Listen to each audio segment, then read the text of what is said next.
I've only got about 12 ounces in this mold, and it holds at least 24, so it's only halfway full, and I hope to be able to mold the bowl a little bit easier. Okay, to begin with, I used bulk glitter by Glitter Me World. This is the rose gold, and it's not the smallest size. I still have this much left in my container, and I put way too much in the tray. When you put it in the silicone mold, it sticks to it, so just FYI. Some of it's floating to the top, and that's fine, but it's going to be also on the bottom as well. I used a little bit in the center of the Tiny Bubbles, which is more of a silver gold. It's not gold and it's not silver. I mixed up Lorez Rose Gold and put a little bit of gold alcohol ink in it. That's the pigment paste, the rose gold is. And then I mixed Iridron Pale Gold with Sparkle Miners Gold from Etsy Funshine Color Shop, and used some gold alcohol ink. And then I mixed up a little Quicksilver with the Sparkle Miners Gold and some gold and silver alcohol ink, because I wanted it kind of an in-between. I didn't want it gold gold. I wanted it kind of came out champagne colored, which was pretty. And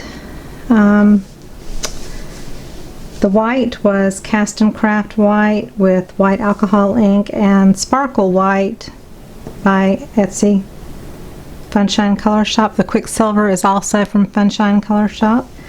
So the glitter I used way too much of, but once you get it in there, it took me 10 minutes to get out what I could get out, and I was losing time on my resin, because you have to keep a time on your resin.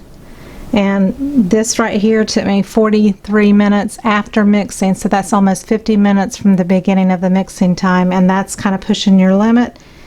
You don't want to go any further than that, or your resin that you've mixed up will kind of turn to plastic. And so I got it in there, but I had very little clear. It's, you know, probably 1/8 of an inch or so thick to maybe 1/4 of an inch, but really probably closer to 1/8 of an inch thick. And that's going to be perfect for a bowl, but it doesn't leave much depth to do your pouring. And I should not have had as much glitter on the bottom side of the mold, because if you want that floral effect on the reverse side, that's where you're going to see it, and that glitter is going to be a big band around the edge, so I'm afraid it's going to mess up the effect. So we'll see. In about 4 or 5 hours I'll take it out of the mold and form it in a bowl, and we'll go from there. So I'm going to cover it, and I'll be back in a bit. Did this one thinner. Like I said, about 12 or so ounces of resin.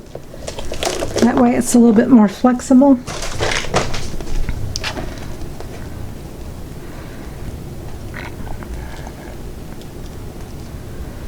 So because I did lots and lots of swirls or strings, that's why it looks the way it does. It's still pretty. Very sparkly where the glitter is. So do I want it? I think I want it this side up.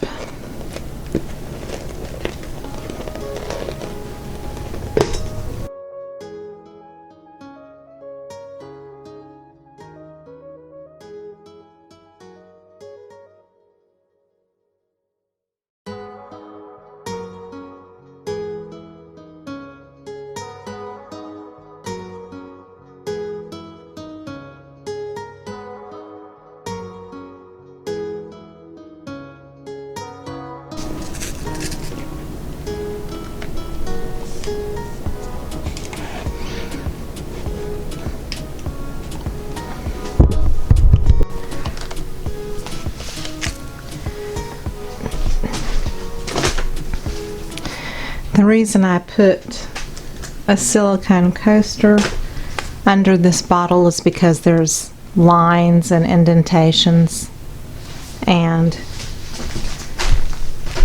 you don't want that picking up in your design on the bottom of your bowl. So that was the reason.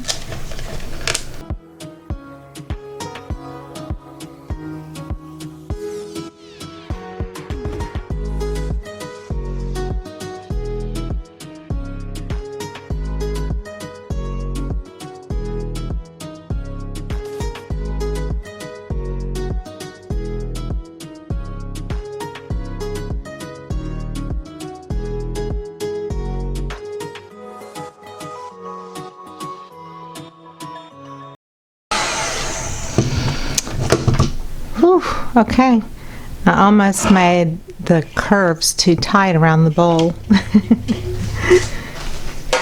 So you have to heat to release it a little bit.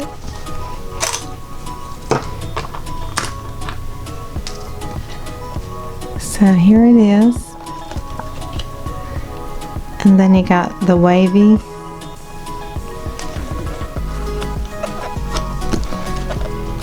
petals. And then they curl. I did this one where they curl this way instead of inwards. So there's so many possibilities.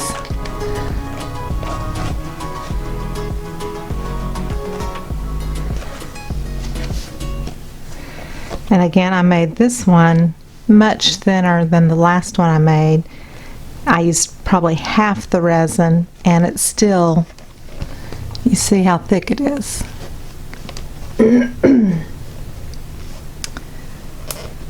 So it's still plenty thick enough.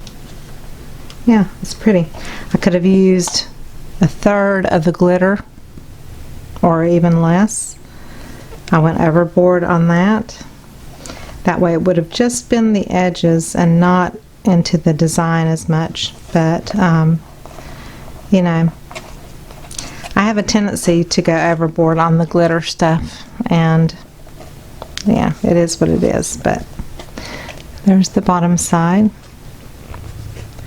And again, I kind of maxed out my time on the putting the colors into the clear resin, because it was, when I finished this bowl, it was right at 40 minutes or so, and that was after mixing it for 6 minutes. So always keep an eye on your time, because that has an effect on the outcome of your piece as far as the way it's going to move inwards, whether it's going to create a floral petal pattern.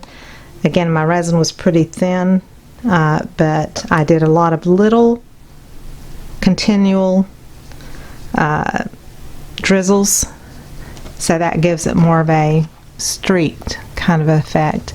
If I had done heavier intentional petals, I would have had a more defined petal look, and I didn't really necessarily want defined petals.